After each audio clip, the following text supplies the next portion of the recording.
네, 이번엔 마종수 한국유통연수원 교수와 함께 더 자세한 이야기 나눠보겠습니다. 어서 오세요. 네, 안녕하십니까. 네, 지금 앞서 보신 것처럼 큐텐 자금이 중국에 600억 원 있다는 이야기도 나왔는데 네. 일단은 그 피해를 입은 소비자들이 다 환불을 받을 수 있을까요? 지금 상황에서는 조금은 어려울 것 같습니다. 일단은 현재 언론에서 알려진 것처럼 큐텐에 현재 유보된 현금은 30억 정도밖에 남아있지 않은 상태인데 네. 실제 피해 금액은 거의 한 2, 3천억 대를 넘어갈 정도로 여행 상품만 하더라도 1차적으로는 한 1천억 대가 넘어가고 있고 거기다가 선불 상품금이라든지 아니면 캐시, 팀원 캐시라든지 그런 유형 무형의 상품까지 한다면은 수천억에 상응하기 때문에 600억의 자금을 전액 다 국내로 들어온다 그러더라도 네. 그 소비자 피해를 전체를 구제하기는 좀 어려울 것으로 보고 있습니다. 네, 카드사에서 취소 요청을 받아주면 그 금액은 누가 어떻게 부담을 하는 건가요? 지금 최초에는 일단 큐텐 측도 그렇고 카드사에서도 피지사들이 이 카드에 대한 환불이라든지 이 승인 자체를 거부했었는데 최근에는 이 팀원 측하고 얘기를 해서 네. 이 이의 신청을 하게 되면은 이의 신청한 부분에 대해서는 카드 환불을 진행해주겠다라고 공지는 나왔습니다. 그렇지만 아직까지는 그 부분이 현실화된 사례는 찾아보기가 좀 어렵고요.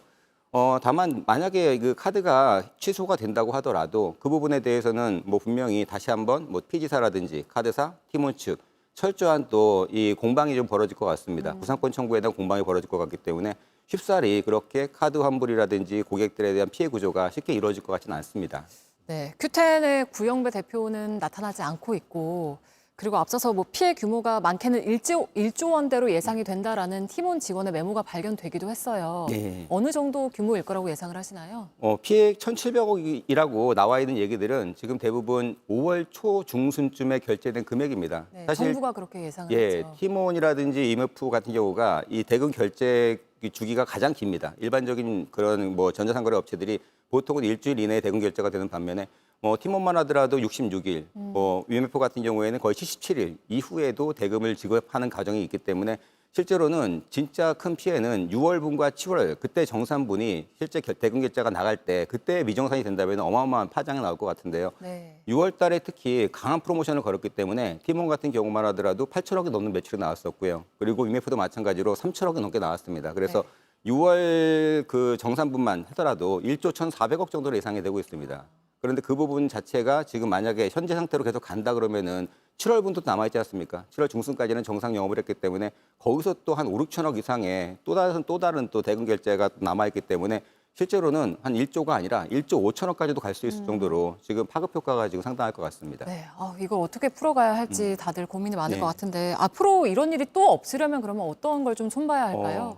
지금 사실은 정부에서도 이런 법규들을 많이 만들긴 했습니다. 이를테면 대규모 유통업법이라든지 온라인 플랫폼법이라든지 이런 법을 만들어서 이런 판매자들이라든지 아니면 기업들에 대한 구제 방안도 많이 만들어 놨는데 문제는 지금 그 부분이 대부분 대기업을 중심으로 한 거기 때문에 네. 팀원이라든지 위메프 같은 중소기업, 중견기업 이런 기업들한테 적용이 되지도 않고 설령 위법을 한다 그러더라도 강제화시킬 방안이 없기 때문에 이제부터는 그런 중견기업들, 중소기업들을 대상으로도 특히 전자상거래가 국내 이제 시장이 50%를 넘어갔기 네. 때문에 온라인 관련돼서는 조금 더 강력한 규제가 필요하고요. 또 하나는 이런 사태를 막기 위해서는 팀원과 UF 같이 이런 마켓플레이스라 그러는데 네. 단순하게 위탁 판매를 해서 수수료를 취하는 그런 구조의 사업들에서는 이 본인들의 회사로 직접 그 판매 대금을 가져갈 수 없게 만들어야 됩니다. 다른 기업들은 그런 부분에 안전판이 있는데 그런 안전결제에 대한 기준도 없었기 때문에 그렇기 때문에 이번에 팀원 UF 사태가 더욱 크게 확산됐던 가장 큰 요인이었던 것 같습니다.